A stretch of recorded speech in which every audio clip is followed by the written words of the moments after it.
बोल श्री देवी भगवती माता की जय। दुर्गा माता आपकी सदा ही जय हो। बोल साचे दरबार की जय।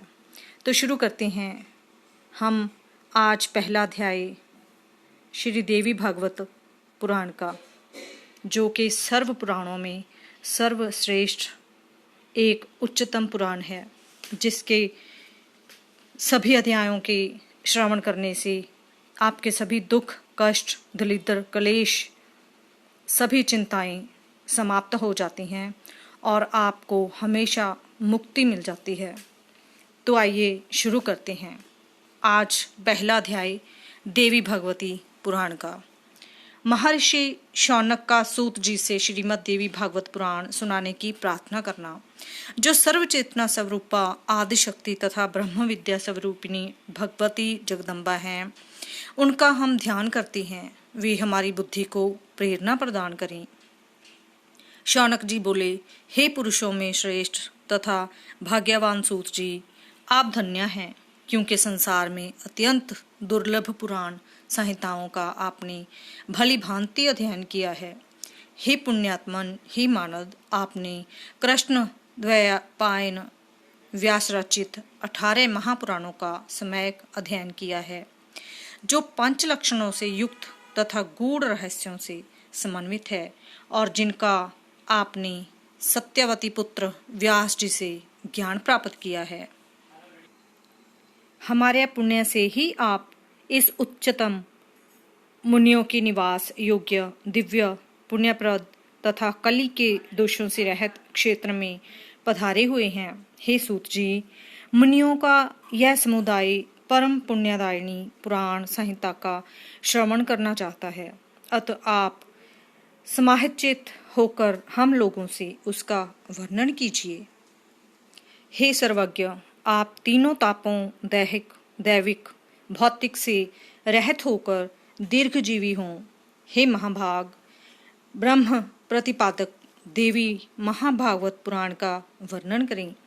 हे सूत जी, जो मनुष्य श्रवण में श्रवणेन्द्र युक्त होते हुए भी केवल जिह्वा के स्वाद में ही लगे रहते हैं और पुराणों की कथाएं नहीं सुनते, वे निश्चित ही अभागे हैं।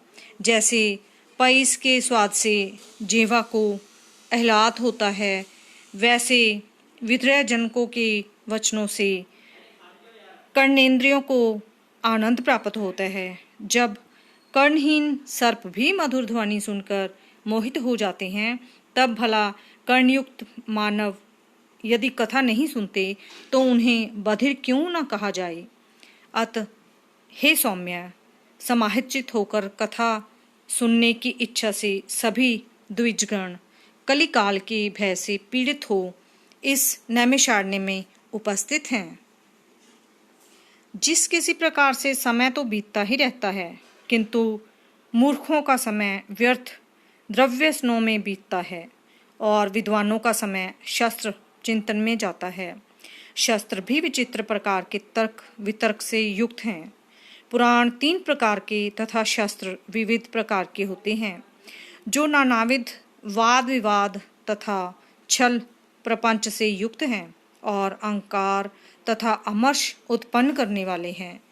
वे अनेक अर्थवाद तथा हेतुवाद से युक्त और बहुत विस्तार वाले हैं।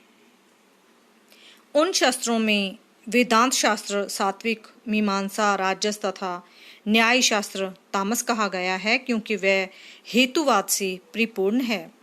इसी प्रकार हे सौम्य, आपके द्वारा कहे गए पुराण कथा भेद से 3 गुणों वाले तथा 5 लक्षणों से समन्वित हैं। आपने यह भी बताया है कि उन पुराणों में यह श्रीमद् देवी भागवत 5वां पुराण है, पवित्र है, वेद के समान है और सभी लक्षणों से युक्त है। उस समय आपने प्रसंगवश अत्यंत अद्भुत मुमुक्ष जनों के लिए मुक्तिप्रद मनोरथ पूर्ण करने वाले, धर्म में रुचि उत्पन्न करने वाले जिस पुराण को संक्षेप में कहा था, उस उत्तम पुराण को विस्तार पूर्वक कहिए।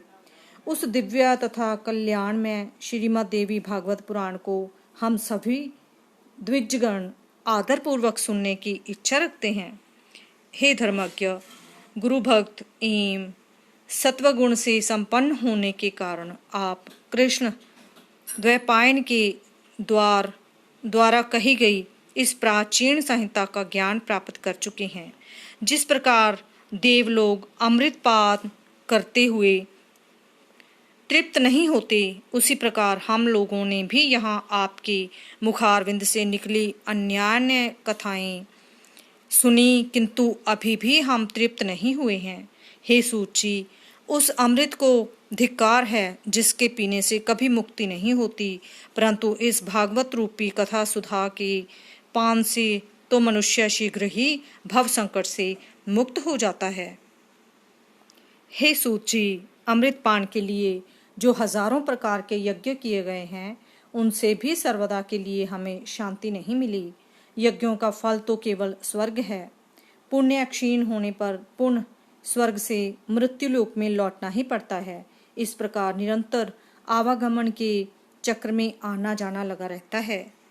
हे सर्वज्ञ, त्रिगुणात्मक काल चक्र में भ्रमण करते हुए मनुष्यों की ज्ञान के बिना मुक्ति कदापि संभव नहीं है। इसलिए सब प्रकार की रसों से परिपूर्ण तथा पुण्यप्रद श्रीमद् देवी भागवत पुराण कहिए, जो पवित्र, मुक्तिदायक है, गोपनीय है तथा मुमुक्ष जनों को सर्वदा प्रिय है। इस तरह हे दर्शकों, जो भक्तजन सूत जी से विनती कर रहे हैं कि वो उन्हें महापुराण देवी भागवत पुराण की कथा सुनाएं और सभी अध्यायों के उन्हें दर्शन करवाएं कि सभी अध्यायों में कौन कौन से लाभ मिलते हैं, कौन कौन से फल प्राप्त होते हैं और किस तरह हमारी मुक्ति होती है, और कौन सा जो अध्याय है पढ़ने से कौन से दुख में हमें मुक्ति मिलती है और कौन सा भला होता है। तो ये पहला अध्याय था। दूसरा अध्याय लेकर आपके सामने मैं फिर उपस्थित होंगी।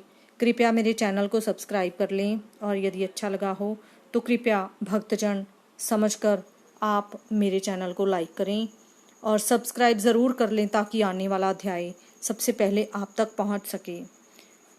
अभी मुझे आज्ञा दीजिए। धन्यवाद। बोल श्री भगवती देवी माता की जय। बोल साच्चे दरबार की जय।